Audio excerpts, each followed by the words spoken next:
This is a story about Dave and the great money dilemma. Dave had saved $10,000 and wanted to invest his money, but he wasn't sure where to invest it to get the best return. He asked his dad, "Dad, where should I invest my money? I've looked on Google, my mates on Facebook reckon I should invest online. That's what they do." Google, Facebook, they got no idea. "Go see Doug, he'll set you straight," said Dad. "Who's Doug?" asked Dave.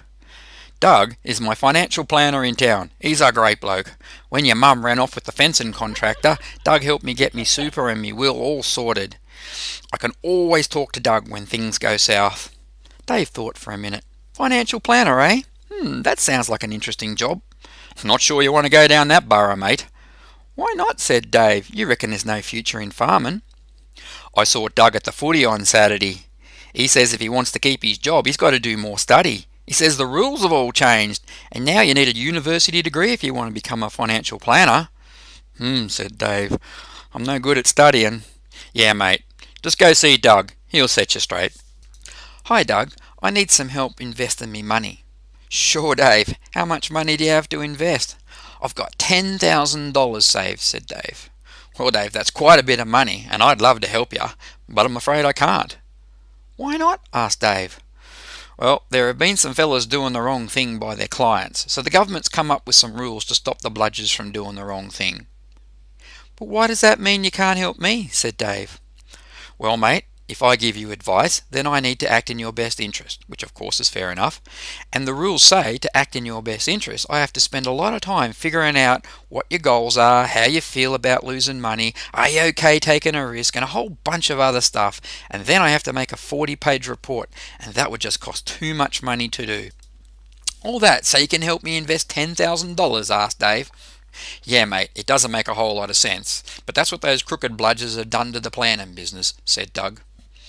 "My mates on Facebook use a computer program to help them invest online. Do they do all that best interest stuff too?" asked Dave. "Yeah, mate, that's what they call robo-advice. A computer algorithm tells you where to put your money. It's a lot cheaper for a computer program to work out an investment plan. They just use an online questionnaire. It's a one-size-fits-all setup," said Doug. "You mean everyone gets the same investments?" asked Dave. "Well, not quite. And listen, don't get me wrong, there's a place for that kind of advice, especially for young fellas like you and your mates. I hate not being able to help people because of red tape, so it's not a bad thing that you young'uns can get some sort of financial advice." "Yeah, Doug, but do they know what they're doing? I don't want to lose me dough," said Dave. "Look, they do use online questionnaires, which I think is a bit dodgy, but they mostly invest in what's called index funds, which are pretty safe and cheap to run. If you find one that charges a flat fee based on the percentage of money you've got invested, then I don't think they'll be ripping you off," said Doug.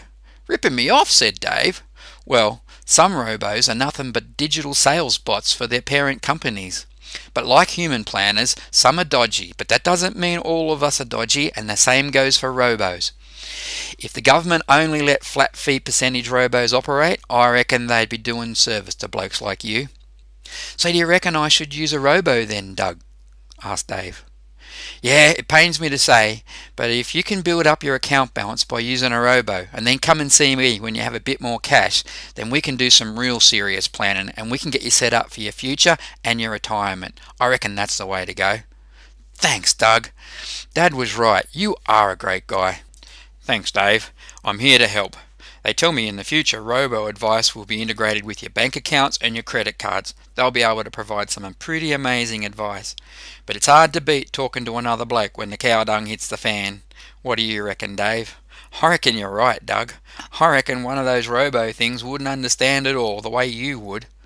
"Yeah, mate, humans aren't perfect, but neither are robots."